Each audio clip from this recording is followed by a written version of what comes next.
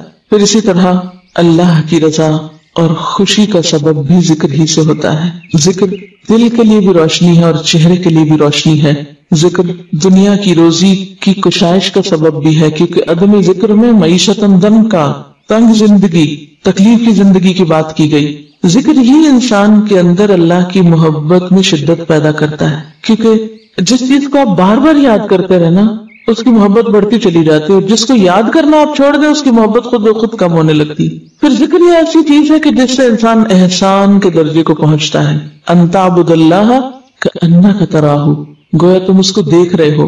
پھر اسی طرح انسان کے اندر جو بصیرت ہے، غور و فکر کی صلاحیت ہے، اور انسان پر حکمتوں کے دروازوں کا کھلنا، یہ سب بھی اللہ کی یاد سے ہوتا ہے. کیونکہ دل بہتر طور پہ کب کام کرتا ہے؟ جب اس کو اس کی غذا مل جاتی ہے، خوراک مل جاتی ہے، وہ صحت مند ہوتا ہے، طاقتور ہوتا ہے. جب دل کے اندر اللہ کی ہیبت آتی ہے، اللہ کی محبت آتی ہے، اللہ کی یاد آتی ہے، اس میں سرشار ہوتا ہے، تو اس کی نگاہیں، اس کی زبان، اس کے کان اور طرح کام کرنے لگتے ہیں، اس کی پوری شخصیت پہ اثر انداز ہوتا ہے ذکر. یہ جو باتیں میں نے آپ کو بتائی ہیں، یہ دراصل صرف باتیں نہیں ہیں، کچھ لوگوں نے عملی طور پر اس کا تجربہ بھی کیا ہے، اس کا ایکسپیرینس بھی کیا. امام ابن قیم کہتے ہیں کہ ایک دفعہ مجھے ابن تیمیہ کے ہاں جانے کا اتفاق ہوا. ان کے شاگرد تھے.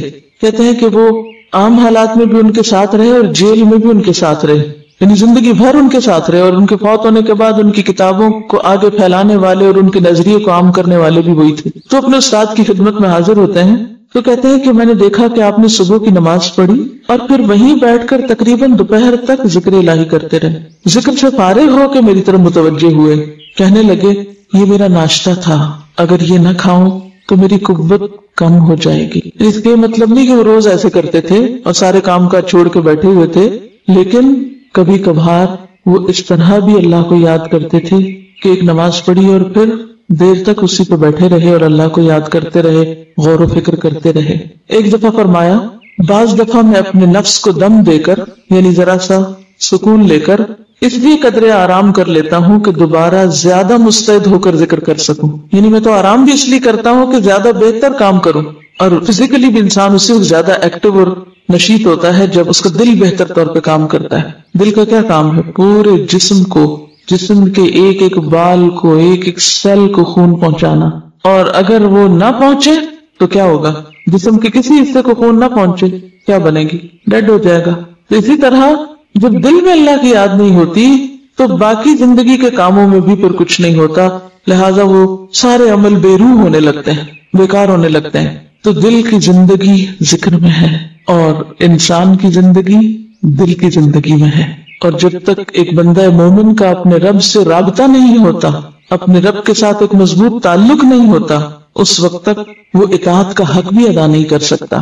پھر آپ دیکھیے کہ جب تک ہم اللہ کی بات کرتے ہیں یا اچھی بات کرتے ہیں یا دل میں اللہ کو یاد کرتے ہیں تو ہم جھوٹ، چغلی، غیبت، شکایتیں، ان ساری چیزوں سے بچتے ہیں. یہ سارے شر کس وقت ہمارے اوپر امڑ آتے ہیں؟ جب ہم اللہ کو بھولتے ہیں. کوئی شخص اللہ کو یاد رکھتے ہوئے جھوٹ نہیں بول سکتا، بول ہی نہیں سکتا. اور اگر انسان ہونے کے ناطے کمزوری سے اس کے منہ سے نکل بھی کچھ جائے اور فوراً پلٹے گا، کیونکہ فرقان ہے نا اندر، اور چین ہی نہیں لینے دے گا. اسی طرح اگر غیبت کرنے لگ جائے تو فوراً احساس ہو جائے گا. اذا مسهم طائف من الشیطان تذکروا، انہیں فوراً سمجھ آ جاتی کہ ہم کچھ غلط کر رہے ہیں، فوراً رک جائے گا. تو گویا ذکر سے ایک ایسی طاقت انسان کو نصیب ہوتی ہے کہ جس کی وجہ سے وہ بہت سی برائیوں سے خود بچنے لگتا ہے. یہ کبھی ہو سکتا ہے کوئی شخص ذکر کرے اور پھر کسی کی چیز چرا لے، بسم اللہ پڑھ کے کسی کی چیز اٹھائے؟ یہ ہو سکتا ہے؟ نہیں. یہ شیطانی کام کوئی کس وقت کرتا ہے؟ صرف اسی وقت جب وہ شیطان کے پورے تسلط میں ہوتا ہے اور اللہ کو بھولا ہوا ہوتا ہے، وہ دشمن کے پورے نرغے میں ہوتا ہے، پھر وہ غلط کام کی طرف جاتا ہے. تو جو شخص اپنے دشمن کے آگے ہار مان جائے پھر وہ کہاں سے کامیاب ہو سکتا ہے؟ تو یہ جتنی بھی ہماری زندگی میں لغویات، بےہودہ باتیں، بیکار باتیں، فضول باتیں، یہ سب اسی وجہ سے ہوتی ہیں کہ انسان اصل چیز کو بھولا ہوا ہوتا ہے، اپنے رب کی یاد سے غافل ہوتا ہے. جسے قرآن پاک میں بھی آتا ہے، وَمَن يَعْشُ عَن ذِكْرِ الرَّحْمَنِ